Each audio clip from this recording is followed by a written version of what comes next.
بسم اللہ الرحمن الرحیم۔ السلام علیکم ورحمۃ اللہ وبرکاتہ۔ ویورز، آپ نے حضرت ابراہیم علیہ السلام اور نمرود کا واقعہ تو بہت دفعہ سنا ہوگا کہ نمرود نے حضرت ابراہیم علیہ السلام کو آگ میں ڈالا اور اللہ پاک نے آگ کو گلزار بنا دیا۔ تو آج ویورز میں اس واقعے کے ساتھ جڑے ایک اور واقعے کی جو کہ نمرود کی بیٹی رازا، جو کہ نمرود کی سب سے چھوٹی بیٹی تھی، اس کا قصہ سناؤں گی، جو کہ مولانا اشرف علی تھانوی کی کتاب بہشتی زیور سے بھی اس واقعے کا بیان ملتا ہے۔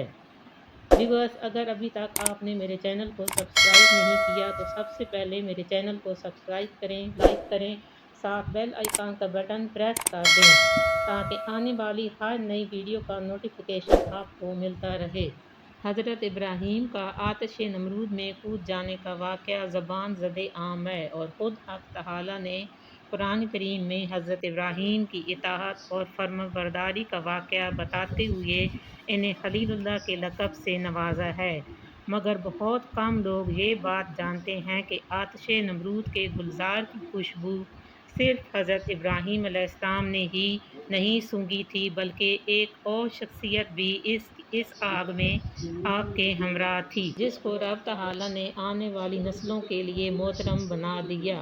یوں تو حضرت سارہ نے بھی عشق الہی اور نبی کی محبت میں نمرود کے خلاف احتجاجاً آتش نمرود میں حضرت ابراہیم علیہ السلام کی ہمراہی کی استدعا کرتے ہوئے کودنے کی کوشش کی تھی، مگر آپ کے والد اور دیگر لوگوں نے آپ کو ایسا نہ کرنے دیا۔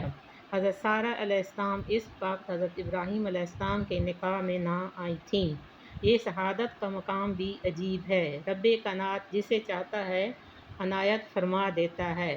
آتش نمرود میں حضرت ابراہیم علیہ السلام کے ساتھ کوئی اور نہیں بلکہ نمرود ہی کی نوعمر بیٹی بھی تھی۔ واقعہ کچھ ایسے ہے کہ نمرود کی کم سن بیٹی نے اپنے باپ سے کہا، ابا جان، مجھے اجازت دیں کہ میں ابراہیم علیہ السلام کو آگ میں جلتا ہوا دیکھوں۔ نمرود نے اجازت دے دی اور اس نے آگ کے قریب پہنچ کر حضرت ابراہیم علیہ السلام کو دیکھا کہ آپ کے ارد گرد آگ بھڑک رہی ہے۔ اس نے کسی اونچی جگہ چڑھ کر دیکھا تو آگ کے شعلے آسمان سے باتیں کر رہے تھے، مگر حضرت ابراہیم علیہ السلام بالکل صحیح و سالم تشریف فرما تھے۔ اس نے حیران ہو کر حضرت ابراہیم علیہ السلام سے سوال کیا کہ اتنی بڑی آگ تمہیں جلاتی کیوں نہیں؟ آپ نے فرمایا، جس کی زبان پر بسم اللہ الرحمن الرحیم جاری ہو اور دل میں خدا کی معرفت کا نور ہو، اس پر آگ کا اثر نہیں ہوتا۔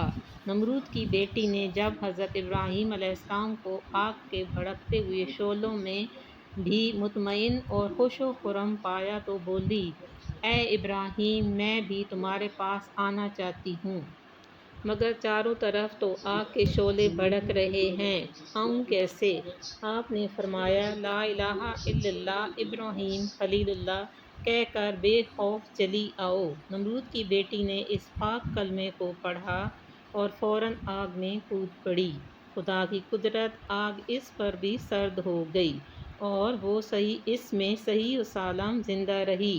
جب حضرت ابراہیم علیہ السلام کے پاس سے اپنے گھر واپس آئی اور باپ کو سارا قصہ سنایا تو نمرود سیخ پا ہو گیا۔ پہلے تو اسے سمجھاتے ہوئے کہا کہ میں تیرے بھلے کی بات کہتا ہوں، دین ابراہیم علیہ السلام سے باز آ اور بتوں کی پوجا سے منہ نہ پھیرو، ورنہ اچھا نہ ہوگا۔ نمرود نے اگرچہ اپنی بیٹی کو بہت ڈرایا دھمکایا، مگر اس نے ایک نہ مانی۔